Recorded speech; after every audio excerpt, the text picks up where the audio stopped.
So today got something a little bit different coming at you. I'm over here at my buddy Joe Davis's shop. Show you what we got going on. It's gonna be really cool.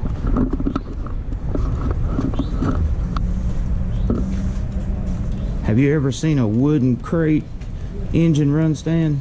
Probably not. This is my buddy Joe right here. This is his 355. This going into the vet over there for his wife, which is right there. Hey.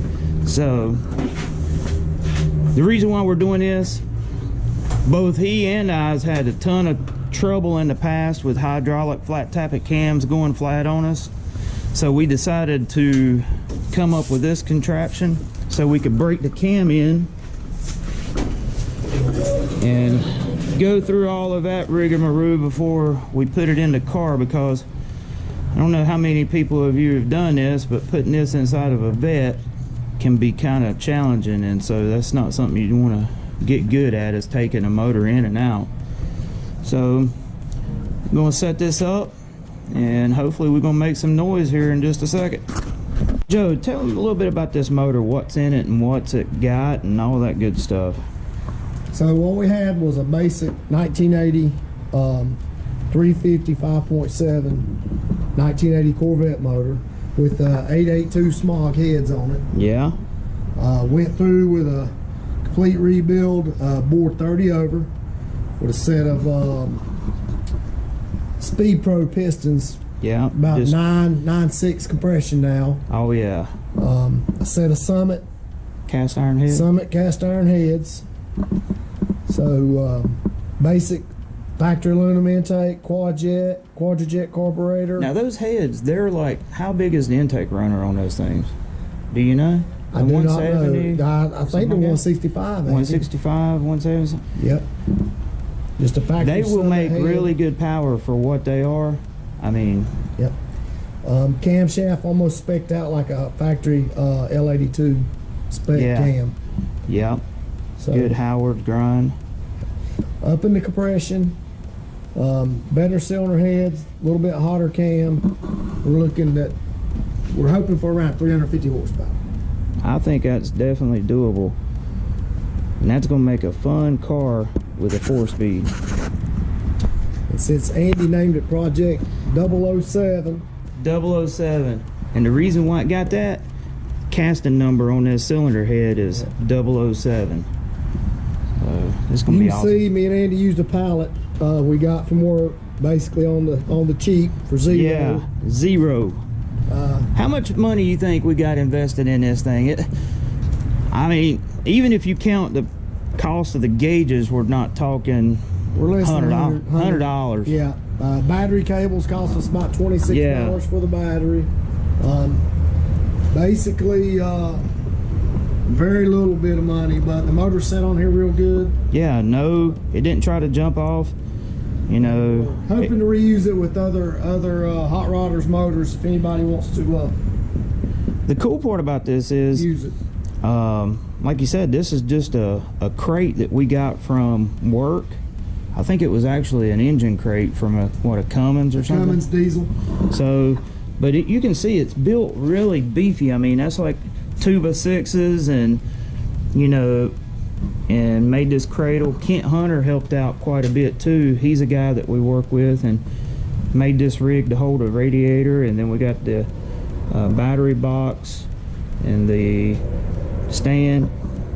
We were originally going to run it with the cast iron manifolds, and then if you know anything about Chevrolet manifolds, they're the ram style log, and they dump out right on top of this right here. So my uncle has a T-bucket, and since his motor's apart, it just worked out great to get the headers off of that, and it fit almost perfect. So alright, so we done went over everything time and time again, making sure that everything is right, making sure that we got 12 volts through the distributor, making sure that the distributor's in right, making sure that we got a fire extinguisher. So hopefully when he hits the key, this thing is going to make some noise. I have ready whenever you are, sir. Alright, no throttle right now. No throttle for that thing. Okay. Alright. Alright, fire in the hole. Yep.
we can call that a success.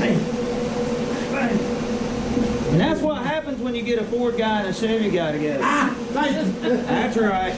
We make it happen.